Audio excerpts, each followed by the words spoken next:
Good to catch up again with the member for Mildura, the independent Ali Cupper. Ali, very busy on the campaign trail by the looks of your social media.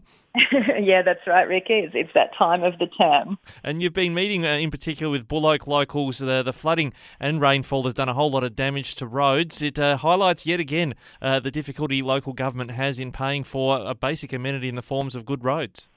Oh, look, that's right. So if you take Bull Oak Shire as an example, if you ran all of their roads end to end, you'd get from Birchip to Singapore. So that's how extensive their road network is, but they have a very small or relatively small number of ratepayers that can share that rate burden. And the funding that comes from the state and feds to help is just vastly inadequate. It's inadequate for the short-term flood fix, but it's also inadequate for the longer term in terms of maintaining these roads into the future. Well, I know that it doesn't seem that long ago we were talking about drought-proofing the nation. I've been running up the flagpole the idea of flood-proofing, whatever you want to call it. We need roads that can last longer term. It sounds like what the funding is that they can get is not really going to fix the roads up to a better standard. No, that's right. So specifically it actually says no betterment. So that's the name of the rule, you know. And so they've kind of got this restriction at federal level because they're not the feds aren't sort of really talking to the state in relation to what those legal standards are, and the money therefore is inadequate. Meanwhile, the state, because then there's other sort of tranches of funding which kind of the state and the feds administer, but those state-based application forms, let's call them, are so onerous. And I was sort of taken through the various different screens of one yesterday, that it's draining a whole heap of resources just to fill out the bloody form. These are councils that don't have a lot of staff. They're always, they're hard pressed to be able to do the basics of the job in the best of circumstances. And now, so with what little money they have, they're having to exhaust a lot of that in terms of admin and getting engineers' reports and all of that sort of thing. It's just simply inadequate, and it brings to light this broader issue of the regional or the Victorian rate system being rigged against those small councils. And at the moment, they've got 90 roads closed. These roads need fixing, and council literally does not know where they're going to get the money. Yeah, it's quite concerning. I noticed that in the northern Grampians Shire, a bit further away from you, there was so they got rid of their deputy mayor position recently, trying to cut their own cloth. I mean, councils are really trying to scratch around to find the money. And as you say, 90 roads that aren't going to be able to be safely navigated sometime soon unless we get some better funding. You've talked about this rate gate campaign before. Have you had any sympathy on that from the state government?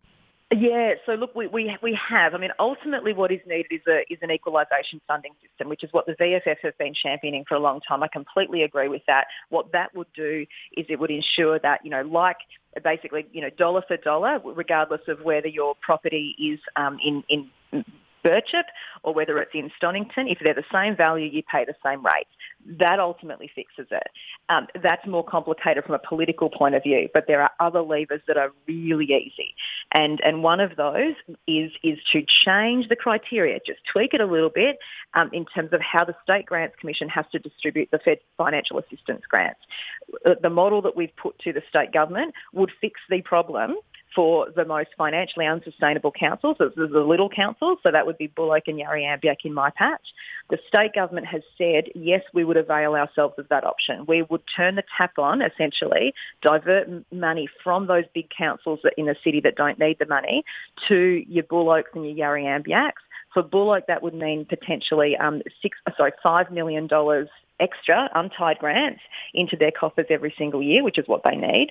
And for Yarri, it would mean $3 million. Now, the state would do that if it could.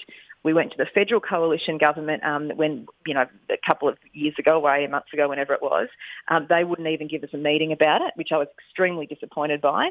The new incoming Labor federal government have at least given us a meeting, but we're waiting to hear back on their decision or their views on that. So we just need the big parties to come to the table. Yeah, it sounds like it's a bit of hot potato between state and federal, but maybe with Labor, state and federal, possibly they could reach an agreement on it. Yeah, maybe. And look, and the thing that I just kept saying over and over again is we need regional MPs to stand together on this across party lines.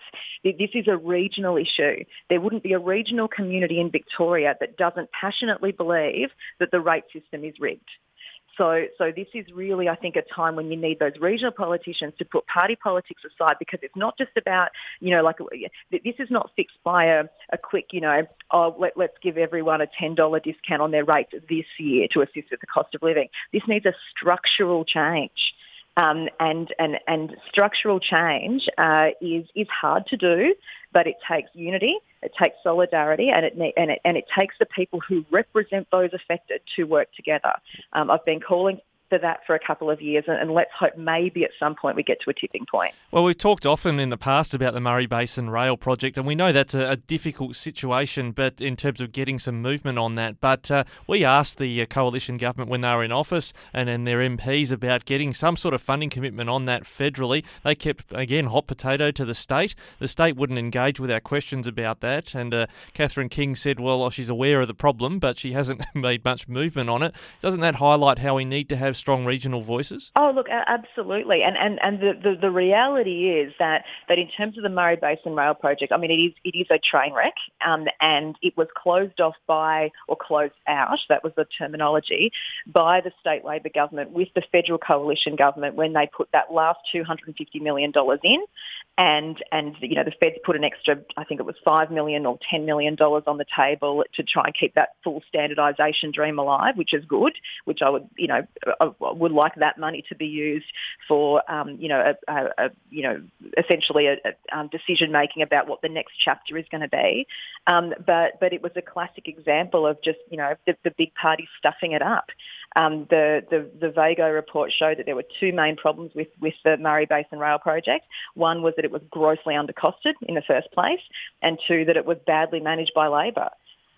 So we've essentially been our farmers, it's a hot potato, that's correct, but our farmers are the casualties of that. So it's taken a lot of time, but my goal has been to try and get the government to commit to putting together a task force with all of the relevant ministers and working out what is the next plan. We're calling it a new deal for freight. What next?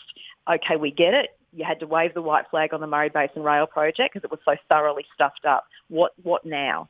And the rail freight operators I've spoken to have said, for them to invest in freight operations now and into the future, they need certainty.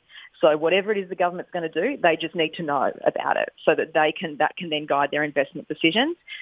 So we can more incrementally move more of that freight from the roads where it's just incredibly dangerous and unhelpful, and onto the rail track. Yeah, speaking of the major parties you criticise there, in some respects, you've gone to social media to share your voting record. You've had the research done. What's been the trigger for having to show who you voted with more often or not? Oh, gee, I wonder, Ricky. So we had, I mean, look, this is just, it's the time for it, isn't it? I mean, part of my work, I'm trying to focus as much as I can on just highlighting my record, running on my record and my performance. But at the same time, I think it's going to become increasingly apparent that I'm going to have to be also batting back a whole lot of misinformation. It's a battle of hard work and results versus smear and slander. There's been false information circulating about my voting record. Which to me is just a case of desperation. When you can't run on a record, when you can't run on performance, you just try and beat up on your opponent, and I just think that's fundamentally unfair. But I'll just keep dealing with it just by correcting the record. Yeah, you've had the research done and it's up on your social media. Those who want to see how often Ali voted with someone or the other, I guess I would say more often than not everyone votes with the government with a lot of legislation, so it's not quite even tells the full picture. No, that's right. Look, I reckon it shows that I've been pretty even-handed, and the other thing is if you're a Daniel Andrews sycophant, as I've been accused of being, that figure of voting with the government wouldn't be 53%. It would be 100. That's the measure of a sycophant. That's not what I am. It was when I was a 32-year-old who knew I had to put my community first, and when I was a Labor member and I was told I can't talk about the train, and there was the government was, or the Labor Party was lukewarm on the hospital, that's when I made my decision that I couldn't be a party person. and that I had to be an independent. And I've been very consistent on all of those issues and all of that advocacy for all of that time. I made my decision back then that my community comes first, and my voting record reflects that. Well, the early voting starts Monday the 14th of November, the big day, the 26th of November. Ali Cupper, Independent MP for Mildura, thanks for joining us again on Flow. Thanks, Ricky.